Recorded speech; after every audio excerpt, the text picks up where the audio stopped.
Olá pessoas, tudo bem com vocês? Quem fala com vocês é o Renato e seguinte, hoje vamos falar de Kaiju número 8, um anime que tinha tudo pra ser incrível. Inclusive nesse anime a gente tem o prota urinando pelas tetas, e eu quebrei muito vendo isso. Mas que infelizmente pra mim esse anime falhou em tudo que ele tentou miseravelmente. Começando pelo elefante no meio da sala, o design. A carinha dele. Muito feio! Sendo sincero, ele é feio. Mesmo sem comparar ao design original do mangá, ele continua muito feio. Mas em contrapartida, pelo menos a animação ainda é boa.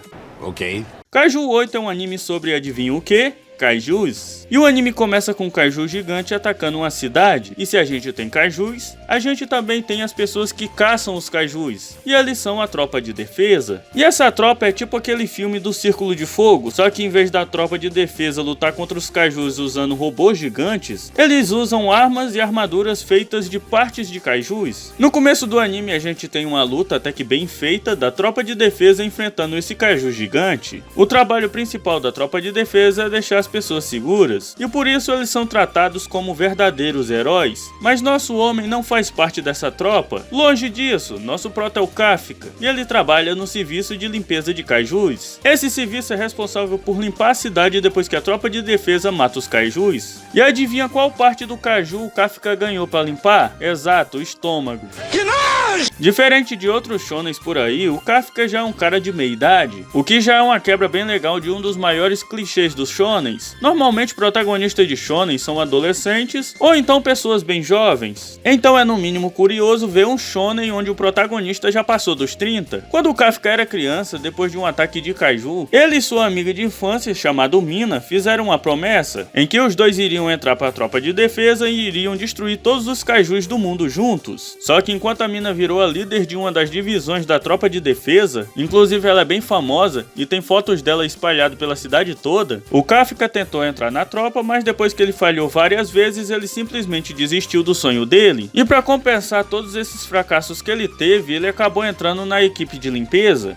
Mas que borra! No outro dia, quando o Kafka vai pro trabalho, ele conhece o Reno, um novato meio arrogante que também tem um sonho de entrar pra tropa de defesa. E não se deixe levar pela atitude inicial do Reno, ele é muito gente boa. E com o tempo, ele e o Kafka, eles constroem uma relação parecida com a que o Saitama tem com o Genos. Então o Kafka e o Reno são obrigados a trabalhar juntos, e adivinha com que parte do kaiju eles ficam? Sim, o estômago de novo. De novo! No final do trabalho, o Reno vem agradecer ao Kafka pela ajuda que ele deu a ele, enquanto eles limpavam o estômago do kaiju, quando do nada eles são atacados por um kaiju. Então o Kafka manda o Reno fugir enquanto ele distrai o bicho. Pelo menos eu admito que essa cena do Kafka fugindo ficou muito boa, mas no meio da fuga o Kafka acaba caindo e se ferindo, e quando o kaiju vai devorar o Kafka, o Reno aparece aos 45 do segundo tempo para salvar ele. Mesmo os dois juntos não têm a menor chance de vencer esse kaiju, e no final eles acabam sendo salvos pela Mina e a tropa de defesa. Depois disso os dois vão pro hospital e o Reno descobre que o Kafka queria entrar na tropa de defesa também, e depois de ver a coragem do Kafka, o Reno incentiva ele a tentar seguir o sonho dele de entrar na tropa de defesa mais uma vez. Graças a isso, o Kafka decide não desistir e continuar perseguindo o sonho dele. Mas depois disso, esse bicho escroto esquisito encontra o Kafka e acaba entrando na boca dele.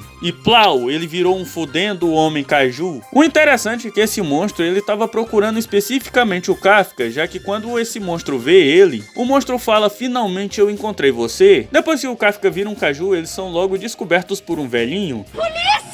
O Kafka ainda tenta mostrar a esse velho que ele é inofensivo, mas isso não dá muito certo, e o velho acaba desmaiando, e depois disso, sem querer, o Kafka acaba sendo descoberto pelo hospital inteiro. Por causa disso, os dois são obrigados a fugir do hospital antes que a tropa de defesa chegue e transforma o Kafka num queijo suíço. Na forma de kaiju, o Kafka fica muito forte, tanto que ele destrói o quarto na fuga, e eles decidem fugir para uma área da cidade que foi evacuada. Enquanto eles fogem, o Kafka fica com vontade de ir ao banheiro, mas o problema é que um pinto dele sumiu, e o Kafka surpreende o Reno urinando pelas tetas.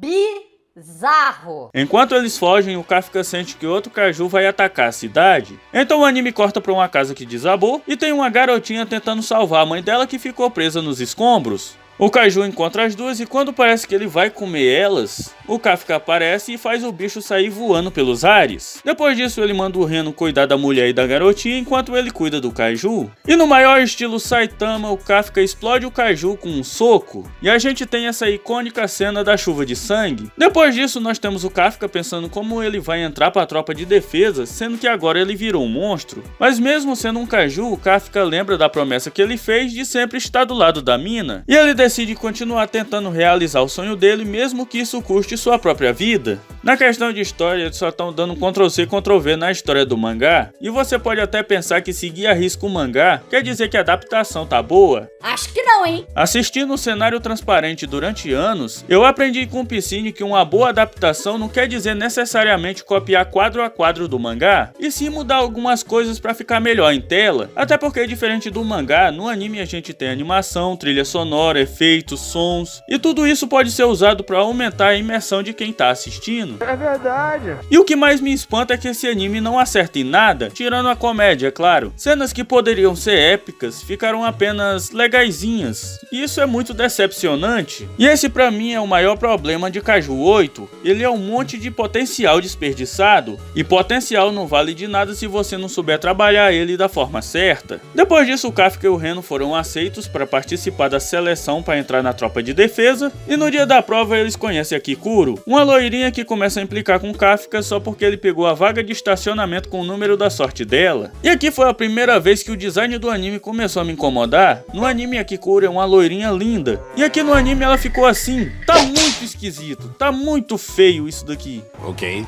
Só de marra, a Kikuro joga o carro do Kafka longe e o Kafka é obrigado a usar os poderes de Kaiju dele para consertar o que a Kikuro fez. E isso impressiona a Kikuro porque ela nunca tinha visto uma pessoa normal conseguir fazer esse tipo de coisa. É impossível. E depois de consertar o carro, ele fala pra Kikuro cheio de moral, mandando ela lembrar o nome dele. Para entrar na tropa de defesa, eles primeiro precisam passar por 3 testes. O primeiro teste eles precisam fazer um teste físico e o Kafka é um dos piores, inclusive a Kikuro até zoa ele por causa disso. Caralho, cadê toda aquela marra que eu vi lá no estacionamento? Quer dizer que você só tem isso? Então não é um caso perdido ainda. Se você tá se perguntando por que o Kafka não usou os poderes de Kaiju para passar na prova, é porque ele não queria trapacear. Ele queria conseguir passar na prova física com suas próprias habilidades. O segundo teste, eles precisam liberar o máximo poder possível de um traje feito de Kaiju. A Kikuro, como ela é uma prodígio, ela consegue liberar 45%, o Reno conseguiu liberar 8%, e o Kafka, como ele é o protagonista, ele conseguiu liberar incríveis 0%. Por causa dessa performance terrível do Kafka, até o vice-capitão começa a zoar ele também. E o terceiro teste, eles precisam caçar Kaijus. Em uma zona de treinamento, Fudeu. a Kikuro já começa destruindo todos os Kaijus que ela vê pela frente, já o Kafka, como ele não consegue usar o traje, ele mal consegue carregar a própria arma, até que ele se toca que nessa prova, para eles passarem, eles não precisam matar nenhum Kaiju. Tudo que eles precisam fazer é dar suporte para os outros membros da equipe, mas enquanto eles ajudam as outras equipes, o Kafka é pego por um Kaiju e ele só não é desqualificado, porque a Kikuro aparece no último momento para salvar ele. E uma coisa que eu esqueci de falar é que a mina, mesmo depois de passar anos longe do Kafka, ela ainda pensa nele, tanto que ela foi ver o teste dos novatos só porque ela viu que o Kafka ia participar mais uma vez. Copiando o mangá sem mudar nada, a gente tem uma mísera cena extra. Quando o Kaiju pegou o Kafka, o monstro machucou a perna dele, e apesar do vice-capitão sugerir que ele desista do teste, o Kafka usa toda a sua determinação e ele decide não desistir do sonho dele. E o episódio termina com a porcentagem do traje do Kafka passando de 0,0 para 0,01, e eu acho muito foda que o anime trata isso como se fosse a coisa mais incrível do mundo. Bom gente, essa foi a review, se chegou até aqui, dá um like e se inscreve.